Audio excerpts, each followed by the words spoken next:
Albie. So let me just tell you. All right, well, we'll start with the personal housekeeping. If you guys don't know already, we have a brand new addition to the studio. You can see it on my Twitter feed. So, no, it's on my Instagram feed. I should throw it on Twitter, too. It is a fantastic... You don't have an image that you can put up or anything, right? I don't know. It is a fantastic... I dare not move that camera because you get angry, right? Mm-hmm. It is a fantastic lamp. It is made from an actual working parking meter head from a meter from in the 1930s or 40s is the estimate. And it works. It comes with the key to open the back. So, for instance, my son paid for 15 cents this morning for for an hour, 2 full hours of parking. I've now got 15 cents in the back of this baby. Only takes dimes and nickels. And it's fantastic. And when we're down on camera now, so when the overhead shot comes back, that'll be tomorrow, you will see this baby. This is... There were technical difficulties with one of the cameras today. I'm not in a great mood. Put it that way. But everything's precarious, but I got it back up and running. But this studio is absolutely coming together. Yeah, your parking meter lamp is really with baseball lampshade, just in case it's not enough on its own. Parking meter lamp with baseball lampshade. It's a working lamp. It's a masterpiece. So you want to tell people what happened with the parking meter lamp? So I drove. First of all, I looked. I knew that I needed things for the studio to bring it together. So I found this parking meter. I went off my safe reservation of Craigslist free stuff, where I'm a Jawa on Saturdays and Sundays, and I went to Craigslist for sale antiques, and I saw this baby for $70. I usually go in line when I'm haggling. Is my wife won't let me spend $70, but she'll let me spend $40. And so this person said, and this is a person, they had a lot of pictures of this lamp. So they're good at this. I think they might have an antique shop. They said, sorry, you could do it maybe for $60. And I said, that's no problem. I can't do it. And whatever. And I was kind of relieved because it's in Halifax, which I had never known was a town in Massachusetts. But it is. It's a town. It's a 1 hour and 44 minutes away from where we currently are. Boston is the halfway mark. So she replied to me again today and said, you know what? Fine. Come down. You can come down today. You can have it for $40. So there we go. I maintain you probably could have got it even cheaper. I don't know. I don't know how desperate she was. I mean, these things are listed on sale for a couple $100 in places. And this is a big, heavy honking piece of metal here. And so I got 2 kids, bribed them, drove them down there. She wasn't returning my call as to where she lived. So I'm like, is there a chance that this is just a fraud thing? Imagine if you drove all that way. Well, I also thought because finally she got back to me, and I finally found there was spotty internet, so I had to try to get a cell signal down there. Whatever, I had to do the things that said to get her phone number on Craigslist. It said, tap all the pictures that are a duck in water. So at first, sometimes this was as I was driving. Something like, oh crap, this duck is near water, but he's not in water. So this duck is not. And I did 18 of those, and I didn't get it right. Finally pulled over. I got the quiz right. It was like a guy next to a motorcycle was what I was supposed to look for. Then I thought, what if this person's just going to meet me? Person said, meet me at the corner of this street and this street. It's like near a field. Like, okay. Okay. So why don't I just go get out of the car and lie directly in the ditch, And so I thought, what are the chances that this person just has a gun and says, give me your $40? I thought, wow, that's a big crime for $40. That this transaction. Seems like it, yeah. But I got over there, and there was a lady with a thing, and I gave her $40, and there you go. Back here I went, and now we've got this car. We got this Mitsubishi Zero, and it's Outlander. got the thing that you press the button. It's the most nondescript car I have ever seen. It's got this thing where you press the button in the back, and the back goes up and down. So it'll open the trunk for you if you're holding groceries, which is kind of useful. But so I got the lamp back there. And every day, including yesterday, I thought to myself, it's remarkable that this thing is designed so the groceries never tumble out of this thing. And I was just thinking to myself how great that is. And the back opens up today. I hit the thing, and a lamp takes a face plant right onto the concrete, and the brass part of it was messed up. The glass cracked. So there you go. I had it coming. Bro, this is this wonderful... So then you walked in swearing at me, who had been in the Well, house. I wasn't swearing at you, one. Well, Two, you were swearing in my general that's vicinity. not... Well, that's not why I was swearing. I was swearing because I was holding 53 things, including the heaviest lamp that's ever been made. And in one of my hands, I had a water bottle that had slipped out and was spilling and bouncing all over the bar. Craigslist free stuff bar. And so that capped it off. And so that was my myriad of what's it called? Expletives. Yeah, I came out of that. I'm not yelling at you. This is between me and the unnerving when you're like trying to get stuff done and cleaning in a piece and you have your podcast on, and then some brute just bursts in and is yelling the C word into the air near you. Sorry, not at you, but and it breaks up your inner peace. I blurt out catalytic converter, and then demands that you drop everything that you're doing and use pliers to fix his antique lamp that he just drove 5 hours to go get. It was just a lot this afternoon. You have such a victimhood mentality. My goodness. But I fixed the lamp for you. Did I not fix the lamp? Yes, absolutely. My problem became your problem. I knew that if I don't mess those... Don't touch the cameras! Oh, now answer. Can you point that camera to the parking meter lamp and down too, so people can see? It's like really close to it. Pull it away now, since the shot is destroyed. Pull it. I want people to see. Point it's back not this way. The same. This way. No, the other way. This way. Okay, how about now? Okay. Is that better? No. Can you work with that? No. Pull it towards you. Fine. It's fine. No. Just a little. It's not literally on. Oh, yeah, that's great. That's perfect. I'm all for that, as a matter of fact. Can you turn it back around at me? Turn it around. Okay, right there. Right there. Okay. Okay. Oh, you okay? Yeah. Holy God. This is a walking avalanche. This is Anson Shattuck, and he has some of the best hair and best attitude in the world, and disasters revolve around him. But we had a great day yesterday. We did the chocolate tour in Newburyport yesterday. Pure win. Pure win. And he was very, very polite. Very polite to everybody. You said, please, thank you. What was the last thing you would say to people? Have a nice day. But just put it on the lamp. People want to see the lamp. It's not set up to be. Instead of showing my head talking this episode, can you just put it have it on the lamp? No, there's the lamp, everybody. Nobody wants to see me. Well, just put it on the lamp. You look lovely, Alice. Nobody wants to see the Your hair looks nice. What do you do for hair dye? I don't dye my hair. Can I dye my hair? Sure. Anson, you have the best hair color ever, and you want to dye it? I'm on a diet. Stop. You're not on a diet. That's right. You've made a lifestyle change. Okay, so that's the lamp. Then I'm glad you guys got to see the lamp. All right, so the Sunday shows were did you have a piece of business you had here, Anson? You just want to mess with the camera. The screens. No, you cannot. You may play as you have been playing. You may, if I see any big evidence of cleaning, that gets you closer to having your screens. If I went into that kitchen and stuff was clean in there, and if I heard a vacuum running somewhere, screens would be getting closer to you guys.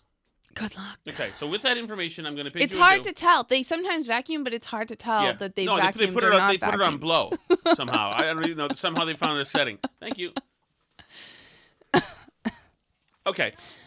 Okay. So here's what the Sunday shows. There's a few takeaways from them. One, they're all trying to find a way to get every Republican associated with Florida in trouble. So they're going after DeSantis for voting against some hurricane relief package during Hurricane Sandy, 6 years ago, 10 years ago, whatever that was. That's the one in Slam, New Jersey. They went after Rubio for voting against one as well. Rubio explained that he voted against relief packages that were full of pork. And of course, because Washington is gross, they packed these emergency relief packages full of pork. Of course. It's funny, DeSantis voted against it because it wasn't paid for. And that's interesting because Rubio said, I voted against stuff that was laden with pork. I got the relief package out there. I didn't vote against any pay-fors like some other people did. Also, they had the senator from Florida on. He's terrible. Chris, no, it's not Chris. It's No, it's the like bald guy. yeah. right? Reed, No. Reed, Tom Reed, No. Charlie Rich. No, No, that's not that's it. a I'll think of it in country. a second. Hang on. But You're anyway, distracting. he was all over the place today, and he's just such a squishy politician. But it's funny, he wouldn't give DeSantis great credit for his actions during the hurricane. I thought that's interesting. Rick Scott. Rick Scott. You got a Republican senator afraid to embrace DeSantis. So they went after them for that. They said that some, at least one county, Lee County, was supposed to evacuate and they didn't. In other words, trying to draw a line from them to DeSantis. Right. Yeah, they're saying people weren't warned in time or didn't go. I mean, it's going to take time to sort out everything that happened, what the damages are. They're trying to blame him for the insurance premiums being higher in Florida, which is a big issue. Florida has a really big problem, which is that houses get destroyed there a lot. Yeah. And so they have kind of an insurance premium crisis, which has resulted in a lot of insurance companies going out of business and the state having to take over a lot of What's insurance. flickering? Your this is lamp on? there. Yeah. I didn't even know this The worked anymore. Idiots left it on. Yeah. I had no more idea that was even It working was anymore. working when they were in here turning it on and off. You were right here. Well, I'm not looking at it. Oh. That is my navy light that she's talking about with a bad attitude. Tom has that a was lot of another- things in the room. That was another theme that was happening. Well, by the way, so I have a lot of things in the room, and this is on purpose. Actually, you're damn close to getting a 1952 wall clock in this room. I'm running out of wall, this is heavily influenced by the room George Harrison sat in the I got my mind set on you video. Heavily influenced There's fewer animal heads. for now. So yeah. Another thing they tried to do is really try to get people from kind of browbeating people from Florida to move away from areas like Sanibel. Mm-hmm. They don't want them living in there. They want to do something called like management retreat or something, retreat management. In other words, not rebuild back there, push them all inland. Right. Which I mean, in fairness, they're trying to do that in California, too. It's a way that they're browbeating people. It's a way to browbeat people and then to yell at them about climate change. Well, now can't you see the climate change? And it's like really the media is getting frustrated. The Democrats are getting frustrated that they're not getting much utility out of this storm. They're trying. Right. You know, this is like maybe the last big news item before the elections. You never know.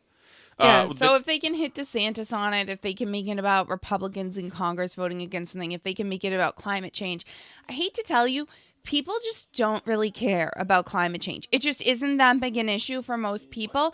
And people also remember that there have always been hurricanes in Florida, and climate change hasn't really affected the hurricanes much one way or the other. It's not really about climate change. It's about building really expensive property in really dangerous areas. And California, by the way, has the same problem with the fires. And they're trying to decide whether to rebuild some of these communities that are like in the paths of where fires just naturally so that's another need to thing go. that they were saying is like, in other words, well, should the rest of the country be paying for people who are living precariously? And they also said like, well, those people should have exorbitantly high insurance premiums that they should have to pay. I mean, like that's how this works, right? yeah, but it's been, and they used to do it when I was in school. I mean, it was just part of the curriculum that everything along the San Andreas Fault is going to fall into the ocean in California. This is something we do in this country. We live rugged and violently in places that could be destroyed at any moment. Yeah. I read a whole big article about it, about this guy saying that like when the colonists first came to Florida, they thought it was like uninhabitable swamp junk land that nobody could ever do anything with, and they weren't even sure whether to like draw it as land or water on the map. But I mean, I get it, but yeah, like people are going to live places and they're going to build stuff places, but then you have to kind of accept the fact that some of it is occasionally going to get disrupted. So we have to have ways to deal with that, whether that is, you know, expensive insurance, which Florida has a problem with, as I said, or, you know, and California has a problem with too, or, you know, whatever it is. But yeah, like some decisions have to be made here. I think some people probably, depending how expensive the insurance proposition is, probably won't want to rebuild in these places. But I think the people living in a lot of these places are so wealthy anyway that it doesn't really bug them. Right.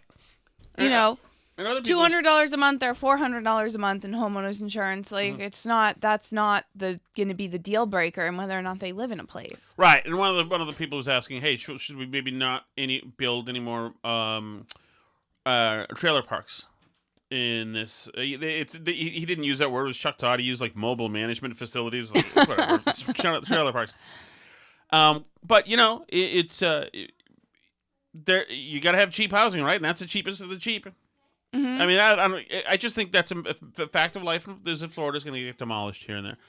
And they're suggesting that, I mean, they're saying And that the California is going to burn. And every whatever. time they try to change it, and even these experts try to change it into what we do know is in recent years, since 2017, the storms have been more violent. It's like, well, yeah, and I know you did the Don Lemon on your show. I don't know if we did it on this show. I don't think we did, but Don Lemon tried to get the NOAA guy to admit that this storm is being impacted by climate change, and he was like, well, not really, though.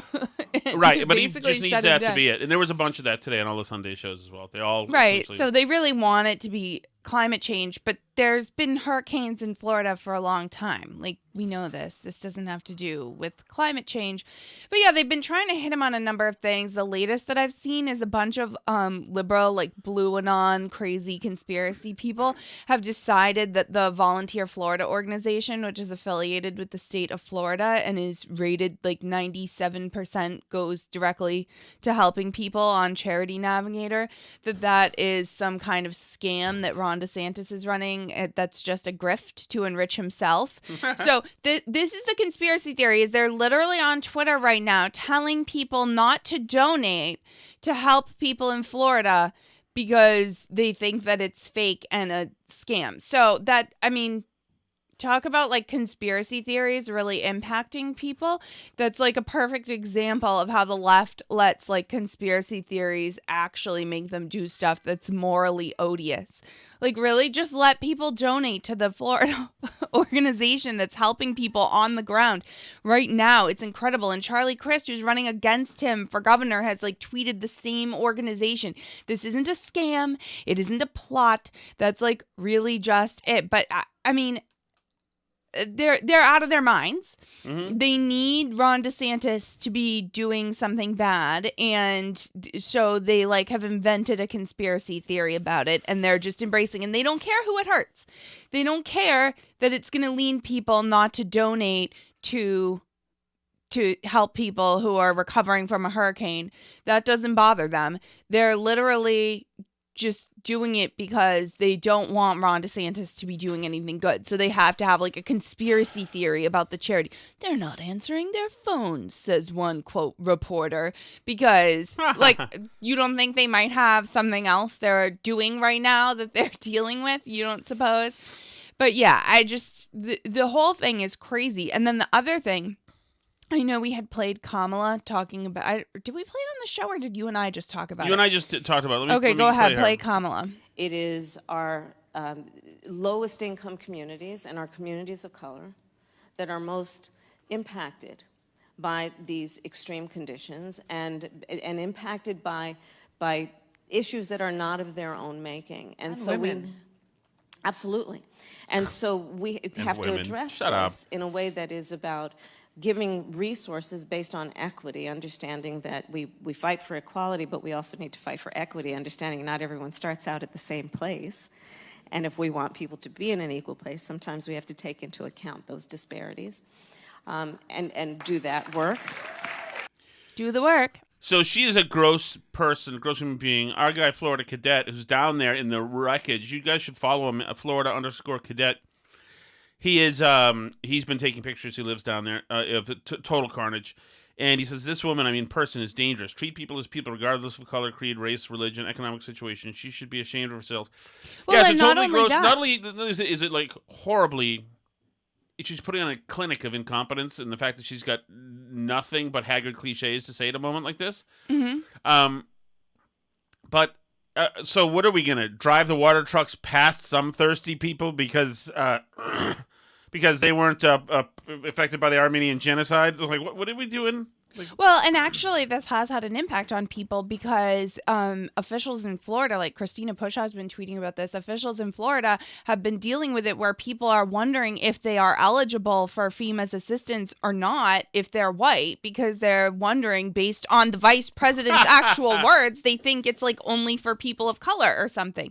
So this is having an actual impact on the help on the ground, where the state of Florida is now having to backtrack for the vice president and say, no. FEMA assistance is given regardless of race, creed, color, and you are still eligible if you are a white person, and like you still need to seek out help. And so they're having to like walk it back from her.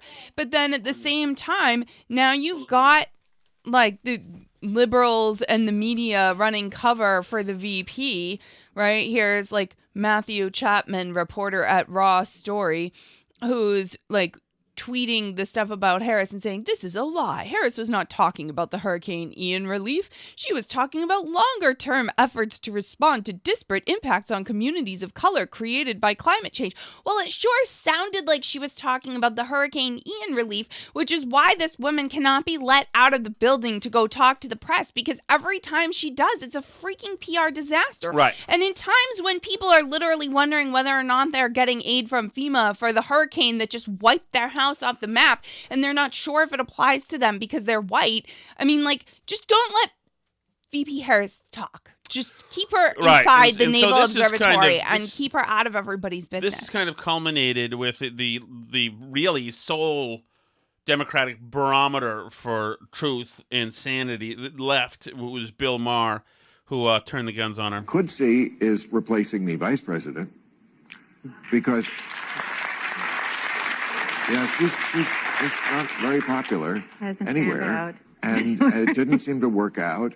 And I don't know, that's been done before on a ticket, you know. I mean, a lot of people. Tulsi Gabbard, remember, that was that moment in the debate where she brought up that there are men and women in California that are in prison for these, you know, pot deals, and then she was laughing about getting high on the radio station. And You think it's just nothing? Okay. This is Caitlin Flanagan, author of Girlland, by the way. It was just like Tulsi Gabbard was like this heat-seeking missile. That was the end of it. You know, she's got a lot of... Nice up-to-date take, Caitlin. Thank you for that. Jesus.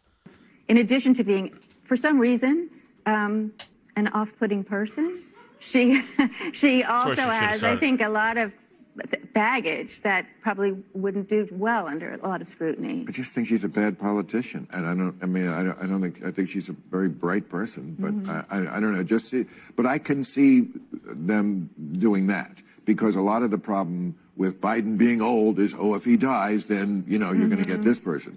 Okay, so here's the problem with the Democratic Party. They're so boxed in by identity politics that you cannot conceive of a Democratic ticket that doesn't have a woman, person of color on it, and pretty soon you're going to line up behind that gay, Latino, and you're going to have, you know, a deaf Eskimo. Can't even say Eskimo anymore, Bill. What are you talking about? I think it's Alouette. Am I right that they are boxed she just say in it's by Alouette? identity? Yeah, Alouette. Well, first of all, What an a-hole she is. Jesus.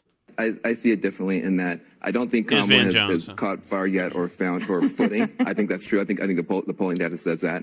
But I don't. Well, he goes in to say that Biden is identity politics because Americans decided they wanted a white people, whatever, you know. But it's true. That's like what we're doing now. So like Trevor Noah retired from The Daily Show this week, which he took over for Jon Stewart, obviously, and then nobody ever watched The Daily Show again, pretty much, as far as I can tell. I mean, like, have you ever...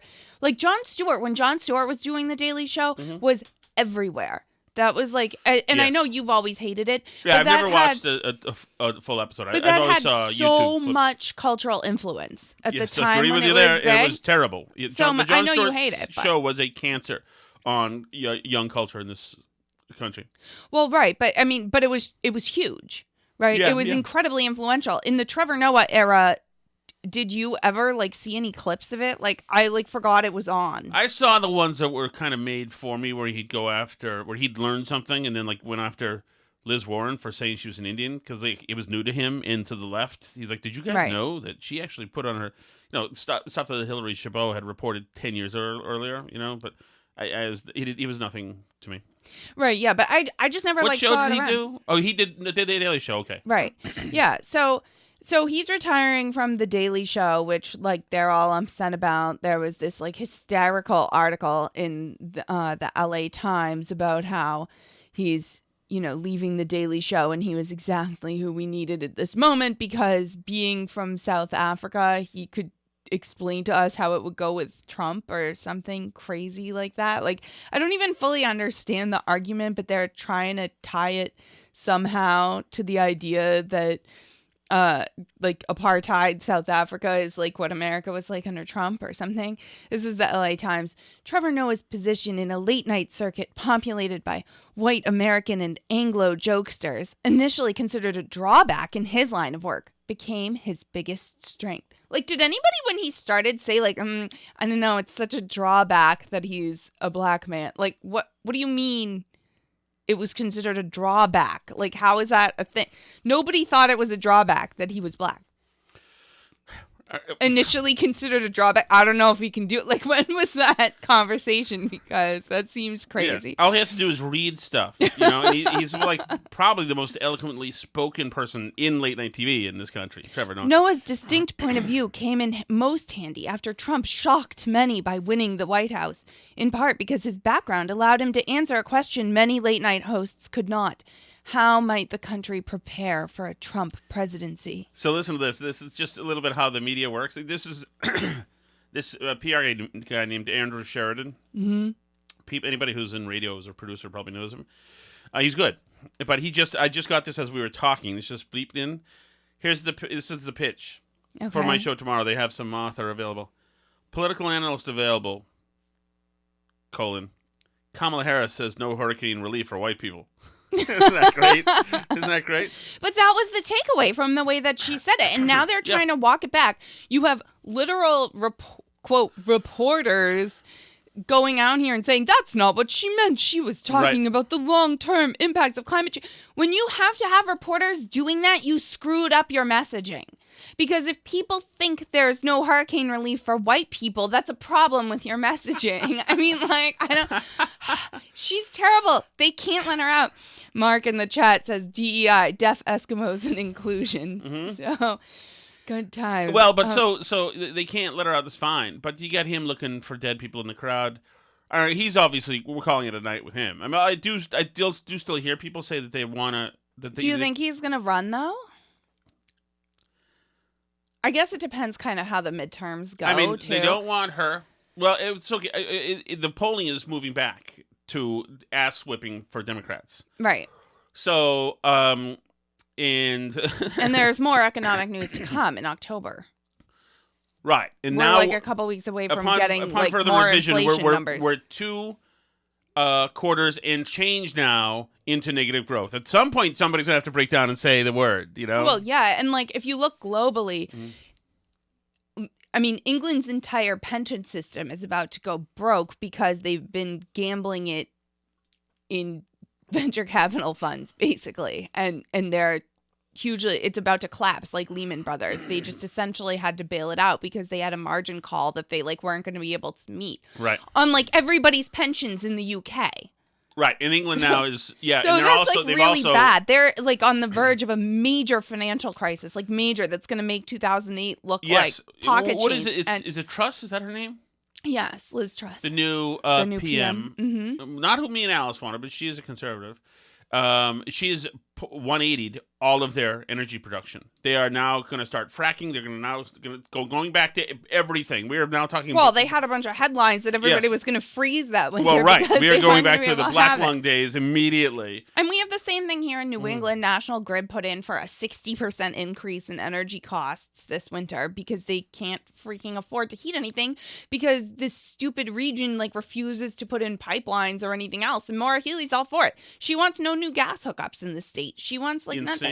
Insane. The problem is the state of New York just went with what California's doing. No new gas cars. Wellesley, Massachusetts, Needham, Massachusetts. These places, Winchester, Massachusetts. And by the way, they are W towns. Colleen was right about that. Mm-hmm. It is culturally unthinkable for these people not to vote for Democrats. So it's unthinkable. So they're going to do it, and they're going to look at Maura Healey and say, this is very important. She's a woman who's held important jobs, who is a lesbian. That is all they need. If she was black, that would be better, but they'll take her white. Mm-hmm. So, and I mean, she may trounce deal unless somehow this state has woken up. But in the same with many blue states. So we're going to do this. We're going to, because it's the best cultural accessory, like what's a good Vera Wang handbags? Does she do handbags or dresses? More dresses. Whatever it is, like the new thing of the day. So we're gonna kill ourselves because that looks good. It looks good to have those kind of dresses, right. And it just absolutely it is what it is. That's why people move out of states like Massachusetts and Connecticut, and why we should move the hell out. If we could move out, we can't move out. Yeah, for several reasons. But the state of New York, too, has now joined California. They want no new gas cars by 2035, which is going to go well. In the meantime, somebody just had an article about how, like, they tried to charge the $86,000 electric Hummer, and it takes 4 days to fully charge. That's great. That is great. Meanwhile, I'm getting crazy traction on Twitter for the trans story in Vermont and Randolph. Right. It's really an uneffing believable story. It is uneffing believable. I talked about it all Friday on WTIC because even though it's in Vermont, this is really probably at this point now a valid international story. Let me play a little bit of this news take. Pre-roll may happen, so if it does, I apologize.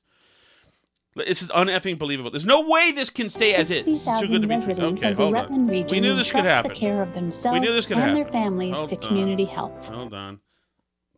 Don't worry, we're gonna get there. 6 more seconds, and then we're unmuting. Okay. This is a story from Channel 3. Here now. I thank you for See ya, honey.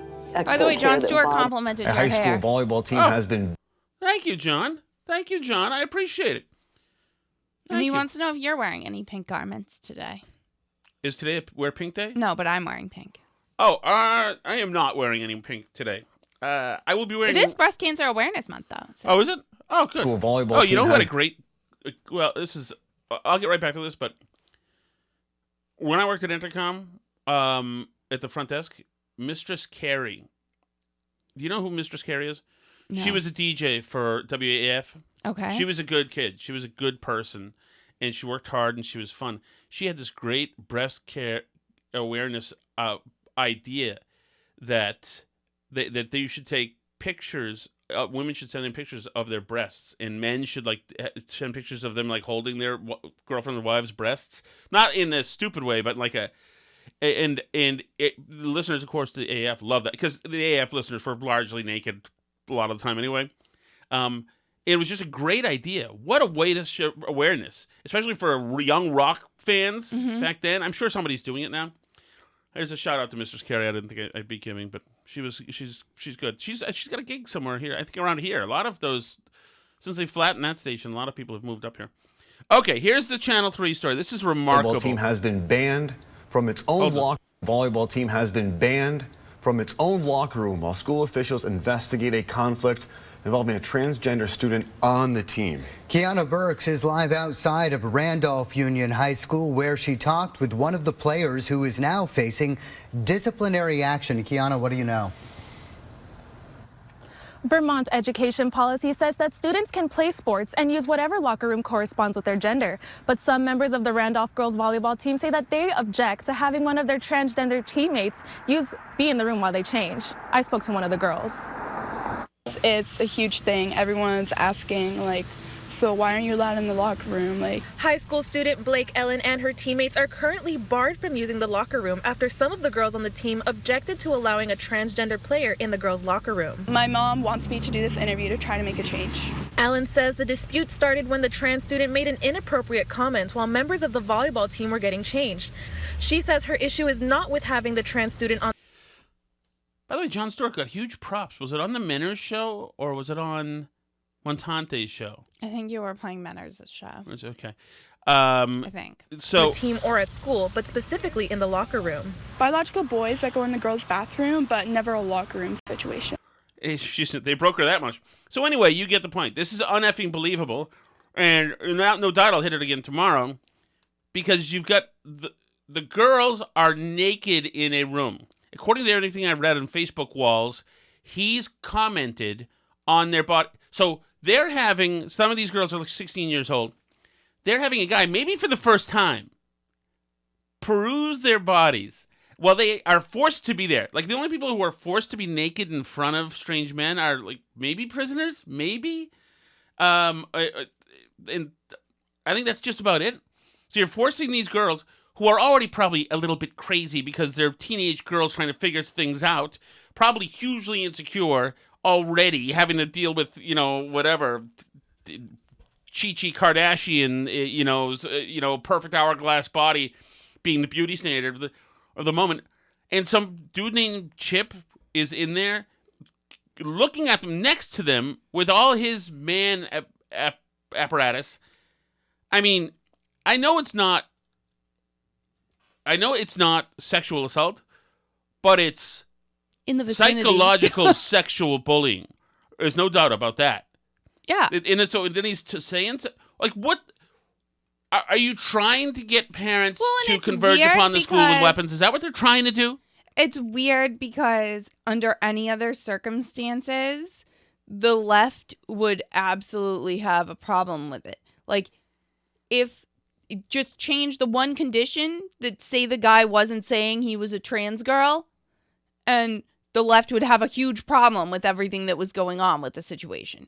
Do you know what I mean? So, like, if the one self-identification of one person in the story changes your entire perception of the story, because, by the way, I have a problem with it both ways. The guy shouldn't be in the girls' locker room commenting to them. If they feel uncomfortable, he's out. Right? And they should feel uncomfortable. Obviously, they should feel uncomfortable because it's a crazy situation. But because he says, I'm a girl, like, that changes the whole story. Now it's like a completely different story to you and a completely different event happened. Of course. Like, because of what he says he is. Like, even if you think that we should, treat trans people and there's no really such thing as gender, like, you should question the fact that all these girls apparently feel uncomfortable with the situation. Like, they're all just bigots. That's what you think? In this day and age where everybody's like all pro trans and everything, you really think all the high school girls are just bigots? That's the problem. But are we kidding? Seems unlikely are we kidding? So wait a second. So is sexual intimidation is this idea of physical intimidation from men? Is sexual assault? Is this all now gone? The specter of sexual assault? I guess. I mean, like, Harvey Weinstein should have just said he was a girl, and then the whole problem would have been over. I guess so. Like, what if one of these girls has been abused already sexually? If you want to play volleyball, you have to let the guy who has a bathroom for him already down the hall over there, you have to let him come in. Mm-hmm. It makes no sense. Like, we don't even know if this kid is gay. Not that it even matters if he's perusing their bodies. I'm just saying, and also, here's another thing that we all know. Had we known this was an avenue possible in 1988, I would have been the most super trans young man, and all of my friends would have been. You would have had the girls' volleyball team, and of course we would have screwed it up, being Generation X. So you would have had the girls' volleyball team would be all trans men, including me. Actually, every team would be. Except maybe... It's technically called trans girls, but... Or whatever it is. Whatever. Whatever. I mean, if this kid is straight and likes girls, this is beautiful for him. This is like the dudes who get transferred to women's prisons and have sex with all of them and get them pregnant. So, it's like, I just got a 6-year term for, manslaughter in jail, and I thought it was going to be the worst 6 years of my life, and now you're accepting my request to go to a women's prison where there's no other men to compete, and that's my future now? It's like, talk about going from being damned to winning the lottery. Anyway, we're going to do the chat tomorrow because we need more chat calls. Just not enough chat calls. Just not enough. I'm not going to give you the dribbling of them. There is something else I wanted to hit, though, very quickly. I want to make sure we get this in. you know, there's a story about Fauci and his wife's wealth, and it's skyrocketed during the last 3 years. Not surprisingly whatsoever. Well, it just made me. I listened to the commentary podcast. Sorry. With Tevi Troy. Anyway, he had such a great breakdown of exactly what was happening in the last few years and why we should never have, why this should never be a thing. Where is it? Oh, is it on its own? I think it's on its own. Sorry about that. This is very inside baseball. It's on its own page. Okay. Yes, it is. Tevi Troy. Yeah. So, listen to this. This is a look at how, you know, the Christy Walensky, whatever, in the health bureaucracy has been saying. You know, we're going to change some things. Well, listen to how he describes the state of our healthcare institutions, the CDC, the NIH, the whatever, FDA, whatever, going into the pandemic. Okay, or just wait. I queued the bastard. We talked up. About it on occasion, but I think it's data 40. that would allow them Hold to on. I queued it up over here. talk about highly, disparate impact. This is not professional. Yeah, I mean Sorry. that was her. Hold on. You know, according to them, that the private sector sort of they had to go to the private sector, who has the sort of state of the art capacity here. There's so many complaints about, or there's two complaints here. One is that the federal government just doesn't do anything especially well, and I didn't say as much, but that's the takeaway that I got from it. Okay, the second is that there's just not enough back systems and done a lot outbreak based on racial equity. They say they want to create it, and we most elite pandemic. Really, for that before they will always for a very scathing article. Okay. But there's this quote from Walensky in here. In this piece, where she's so frustrated, quote, "We can't be in a position where we have to do this for every disease, every outbreak. If we have to reinvent the wheel every time we have an outbreak, we will always be months behind." And it strikes me that they will always be months behind because they will have to do this for every single outbreak based on your assessment alone. Please enlighten us as to what the CDC's reform plan is and why it's awful. Well, it's certainly inadequate. That is at a minimum. So first of all, that was Noah Rothman. This is Tevi Troy. I just want to say the Rochelle Walensky quote is in the Times article, not in my piece, because she hadn't made that quote. But I would have happily used it because I think it is indicative of the CDC approach, which is to pretend when we are in a non-pandemic era, so before the 2020, that they are this elite pandemic fighting entity that can save America from any diseases that come. But they're really a quasi-bureaucratic, partially academic entity that studies behavioral health more than anything else. That's what they are, but they pretend for prestige reasons and for funding reasons that they're this elite pandemic unit. And then when a pandemic happens, everyone says, oh, we have this elite pandemic unit, CDC, come save us. And then CDC says, well, we're just this quasi-academic agency and we mostly look at behavioral health. So that's one of the reasons they failed so miserably. So, and we'll continue with some more of this on the other side and for the Patreon folks. But it rings so true to me that he's absolutely right. These people had no freaking idea. These are eggheads and messaging people. These people go to Davos. They go to WHO meetings. They do panel discussions. These people don't know what to do when a Black Swan event comes down the street. They have no idea what to do. Yeah, of course not. Nobody does. Yeah, but we were supposed to think they did, and so they filled a role that they weren't qualified to fill, a role that they told us they were qualified to fill, a role that idiot who gets paid $425,000 a year, we thought he was qualified to fill. That's why it was a total vacuum, and they filled it up with all sorts of BS that they had no confidence in. But then I feel like it's so telling to say that they mostly specialize in behavioral health, in telling people what to do. right? Persuasion or whatever for swaths of people. Stay out of the water or whatever. Yeah, use condoms or don't drink wine if you're pregnant. Stuff like that. That's normally what they do. Large blanket suggestions that like the odds generally pan out. Don't eat the raw cookie dough. All right, that's what they do. Thank you guys. We got a lot more to talk about on the other side. Yep. So if you are on the Patreon live stream, stay right there. Don't go anywhere. Now you yelled at me last week when I did this wrong. So tell me what to do now.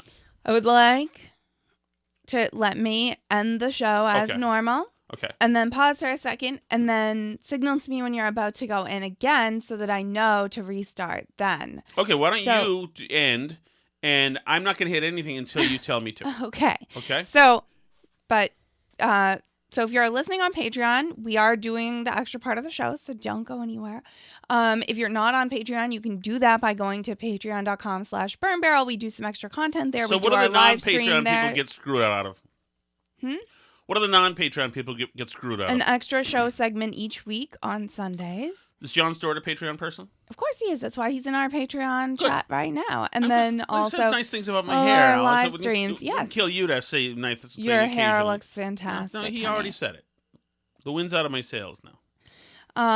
And let's see what you can always talk to us for free on social media at Burn Barrel Pod on Twitter, Facebook.com/Burn we got a piece of shirts, the new merch coming. Yes, we're gonna work on some new merch this evening. 3 things are coming. Of the show. Okay. 4 things are coming. Okay. Okay? Okay. Winchester Sachem's shirts featuring the Indian logo. Okay. Pentucket Sachem's shirts featuring the Indian logo, since already apparently everybody in the town already knows what we're up to.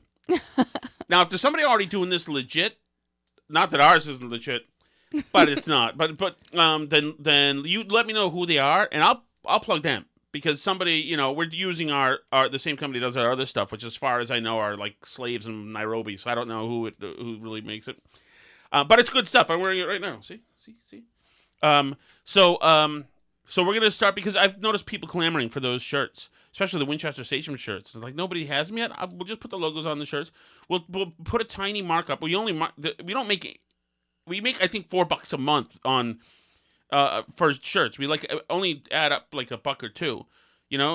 Maybe if we were like print screening them right here or something, maybe we would, whatever. But we don't. We want to keep them. We want to keep them cheap. And just the spirit of the thing just seems right. So Pentucket Sachems, Winchester Sachems. By the way, if Darren Clemente, you are listening, I'm still waiting on you to accept my friend request. Class of '91. I've been seawalled from a classmate. Lives right down the street. Okay. Oh, don't look him up, please. Leave him alone. Leave him alone. Stop putting people's Winchester graduating classes out there in the universe. Yeah, just doxed another Winchester grad. He's a very nice guy. I was just texting about him with another young lady I graduated with, and we both came to the agreement that he was a very handsome young man. Okay.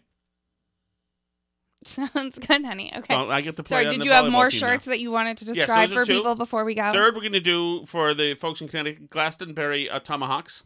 Okay. Okay. And then we're going to do on the old Mother Road. Those shirts using Route 66. Oh, where is that? Oh, I don't have it because we don't use this anymore. Here it is. Ready? Mother Road. Mm-hmm. The old Mother Road. Shirts are going to be coming as well. So there's 4 shirts, much like I'm going to have the person I used to fix my parking meter lamps design those. So it'll be a late night for Alice Shattuck. But that is my final piece of business, Alice. I'm going to hand it right back to you, my dear. Okay, that is it, you guys. You can always find us at burnbarrelpodcast.com. Leave us some chat messages, say hi, and we will see you tomorrow, except for Patreon people. We'll see you in a second.